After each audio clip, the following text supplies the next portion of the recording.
అసలు మీకు ఐవీఎఫ్ అని చెప్తే ముందు కారణాలు ఏంటో తెలుసుకోండి. కొన్ని కారణాలలో మాత్రమే ఐవీఎఫ్ అవసరం ఉంటుంది. ఎలాంటి కారణాలు? 2 ట్యూబ్స్ బ్లాక్ ఉండడము, ఓవరీస్లో చాలా ఎక్కువ ఎగ్స్ ఉండడము, పాలిసిస్టిక్ ఓవరీస్ అంటాము, ఓవరీస్లో బ్లడ్ కలెక్షన్ ఉండడము, ఎండోమెట్రియోసిస్ అంటాము, ఓవరీస్లో ఎగ్స్ తక్కువ ఉండడము, అది యంగ్ ఏజ్లో కూడా తక్కువ ఉంటుండొచ్చు, కొన్నిసార్లు ఏజ్ ఎక్కువైపోయి తక్కువ ఉన్న వాళ్ళు ఉంటారు. మగవారిలో అయితే స్పర్మ్ కౌంట్ చాలా తక్కువ ఉండడము, అసలు లేకపోవడం.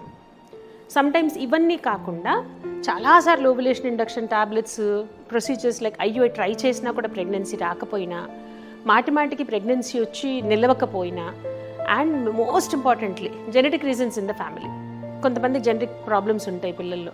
దంపతులు కొంతమంది ఈ ప్రాబ్లం నా పిల్లలకి వద్దు అని డిసైడ్ చేసుకున్నప్పుడు ఐవీఎఫ్ చేసి ఆ ప్రాబ్లం లేని జన్యు కణాలని డిస్కార్డ్ చేసేసి బాగున్నవి మాత్రమే తల్లి గర్భంలోకి ట్రాన్స్ఫర్ చేస్తారు. Common reasons for IVF. అసలు ఐవీఎఫ్ ఎందుకు అవసరమో తెలుసుకుంటే ముందుకు తప్పకుండా వెళ్ళాలా వద్దా అనే నిర్ణయం మీరు తీసుకోవచ్చు.